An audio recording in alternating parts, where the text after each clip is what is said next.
में बैठे हैं।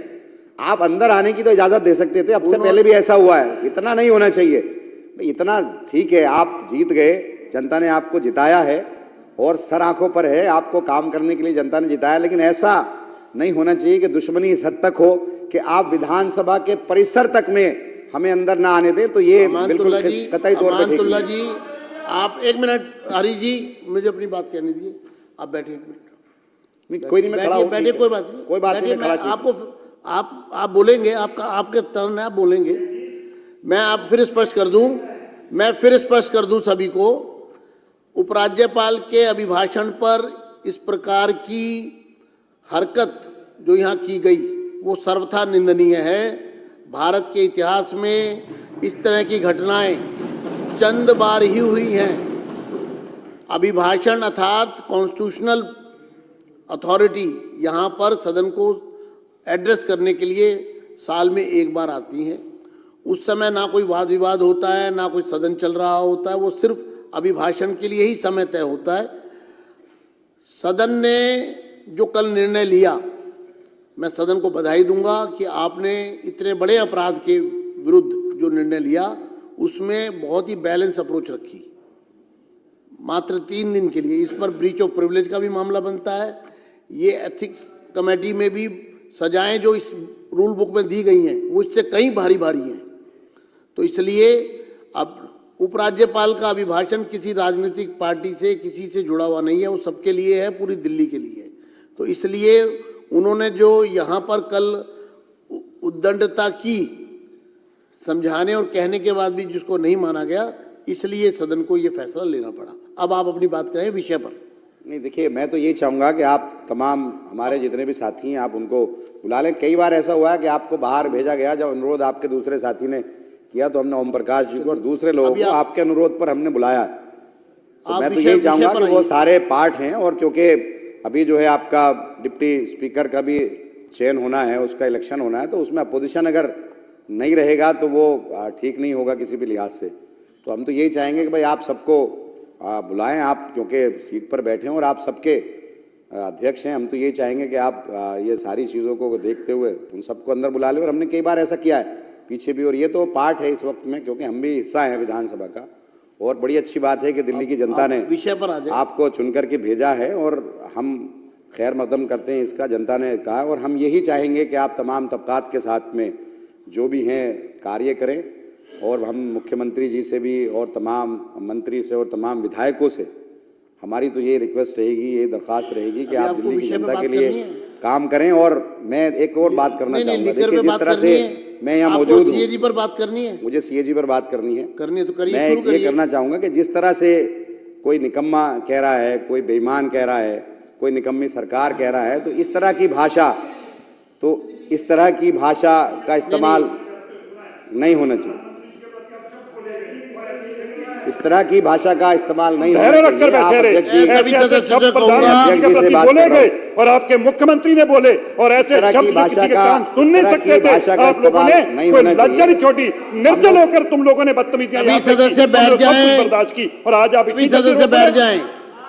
ओपी शर्मा जी, कर्नल जी, सिरसा जी, आप विषय पर आ रहे हैं या मैं अगला? मैं सीएजी रिपोर्ट पर बात कर रहा हूँ। सीएजी पर आइए।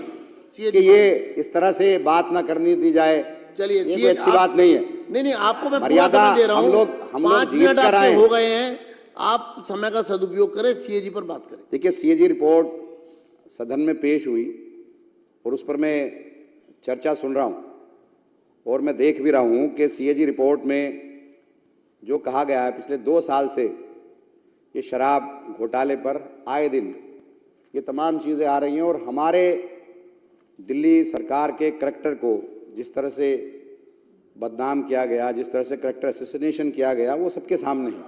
और आप इसी को करके आज सरकार में आए हैं। तो अब हम तो ये चाहते हैं कि जब आप सरकार में आ गए हैं तो आप जनता का काम करें, जनता के मुद्दों को भटकाए ना।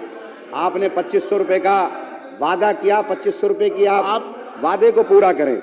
आप एक तरफ, अब आप सीएजी रिपोर्ट में कहा गया है, बुला रहा हूं, सीएजी रिपोर्ट में कहा गया है, सीएजी की बात करिए, कि भाई नॉन कन्फर्मिंग एरियाज के अंदर ठेके नहीं खुले, उससे 941 करोड़ रुपए का घाटा हुआ, कुछ लाइसेंस वापस कर दिए गए, 800 करोड़ से ज्यादा का घाटा वो हुआ।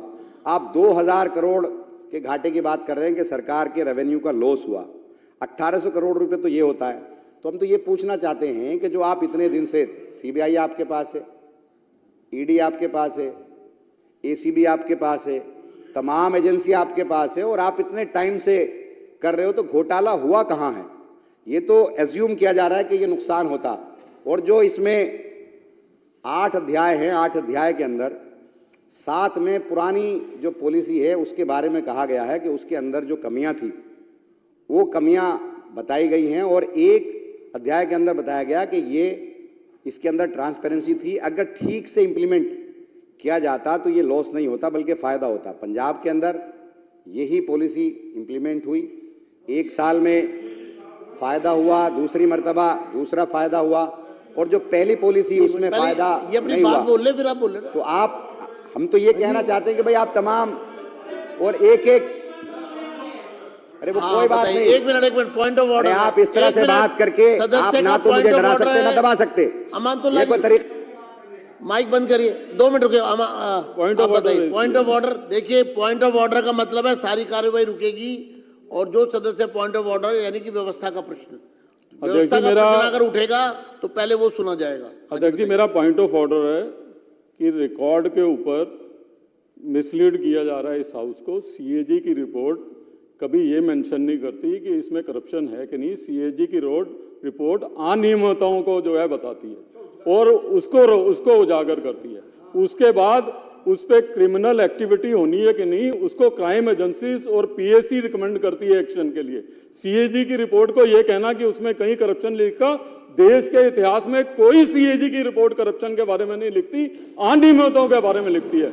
और जिस तरीके की अनियमितताएं दिल्ली में शराब घोटाले के बारे में सीएजी ने मार्क की हैं, ये तय हो गया है कि ईडी और सीबीआई का जो एक्शन चल रहा था वो सही रास्ते पे चल रहा था और उसको और तेजी से लेकर जाएंगे। तो हाउस को मिसलीड नहीं किया जाए कि सीएजी की रिपोर्ट में जो है करप्शन नहीं मेंशन है, तो इसलिए आपका पॉइंट ऑफ ऑर्डर एक्सेप्ट है, हाउस को मिसलीड ना किया जाए। आगे बढ़िए।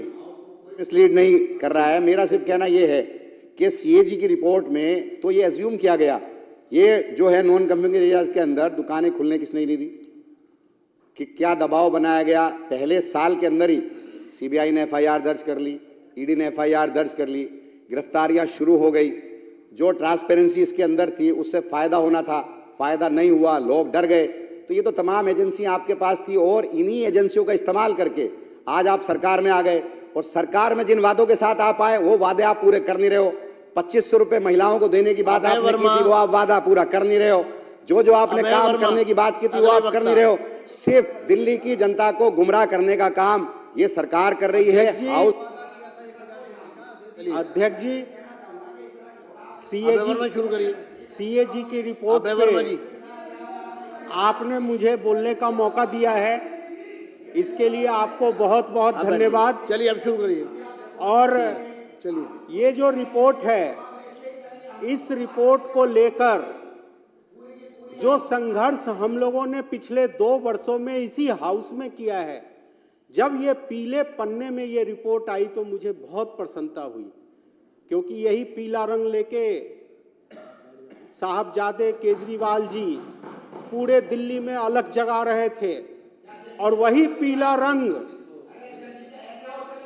यही पीला रंग आज उनकी कलई खोल रही है। अध्यक्ष जी, ये पीला रंग बतला रहा है। बैठिए उनका बैठिए। अध्यक्ष जी, ये पीला रंग बतला रहा है कि आम आदमी पार्टी के नेता जो इस हाउस में खड़े होके कहते थे कि शिक्षा क्रांति लाने वाला मनीष सिसोदिया को भारत रत्न मिलना चाहिए, फिर खड़े होके कहते थे कि स्वास्थ्य और मोहल्ला क्लिनिक मॉडल देने वाले सत्येंद्र जैन को भारत रत्न मिलना चाहिए। और अध्यक्ष जी, जब कलई खुली और रिपोर्टें जब आने लगी, तो भारत रत्न देने वाला व्यक्ति समेत वो दोनों तिहाड़ के अंदर पाए गए। भ्रष्टाचार का एक नया परिभाषा कि झूठ भी बोलना है, गाल भी बजाना है और चोरी भी करना है। अरे भाई साहब बैठ जाइए, बैठ जाइए, अब समय बीत चुका है आप लोगों का। अबे जी आप अपनी बात कहिए। हाँ, आप अपनी बात अध्यक्ष जी, दिक्कत ये है आप अपनी बात कहिए कि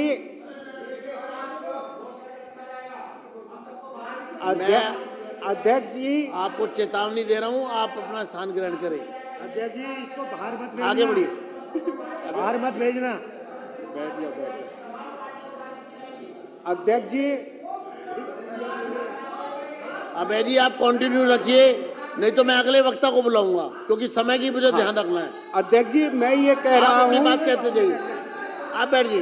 कि पहले की जो व्यवस्था थी लीकर पॉलिसी की, उसमें मैन्युफैक्चरर एक आदमी होता था, स्टॉकिस्ट एक आदमी होता था, रिटेलर एक आदमी होता था, और इनके माध्यम से शराब कंज्यूमर के पास। अरे बैठ जा, बैठ। अरे मैं बोलूंगा अभी। अरे बैठ जा, बैठो, बैठ जा, बैठ जा। ओपी शर्मा जी, अबे जी आप कंटिन्यू करिए। कंज्यूमर तक शराब पहुंचने में ये तीनों चेन के पास सारे सिस्टम का चेक होता था। लेकिन आज सुबह सब साइलेंट हो गए प्लीज। आज सुबह जब माननीय सदस्य सतीश उपाध्याय जी ने जब व्याख्या की इस सीएजी रिपोर्ट को, तो उन्होंने बताया कि पारदर्शिता नहीं रखा, मूल्य के निर्धारण का कोई व्यवस्था नहीं रखा, और 3 लोगों में तीन प्राइवेट प्लेयर में पूरा शराब नीति बना के उनके हवाले दिल्ली को कर दिया गया। अध्यक्ष जी, ये सच है कि ये सीएजी की रिपोर्ट केवल सरकार की खामियों को बताया है, इसमें कोई दुरेज नहीं है। जो कमियां सरकार की रही नई लीकर पॉलिसी लागू करने में, उसके कारण 2002 करोड़ रुपए के नुकसान हुए हैं। लेकिन मैंने सरकार से एक पत्र लिखा था और सरकार का जवाब आया, वो जरूर हम सबको जानने की जरूरत है। सर, जो पीरियड था नई पॉलिसी का, वो 1 नवंबर 2021 से 1 सितंबर 2022 तक वो पॉलिसी लागू रही, और उस दौरान जहां पे 1,32,000 लीटर दारू महीने में बिकते थे, अचानक सेल 2,45,000 लीटर दारू के हो गए, और पूरे उस पीरियड में 22 करोड़ लीटर दारू बिके। और अगर पिछले साल उसी पीरियड को देखते हैं तो सिर्फ 12 करोड़ लीटर दारू।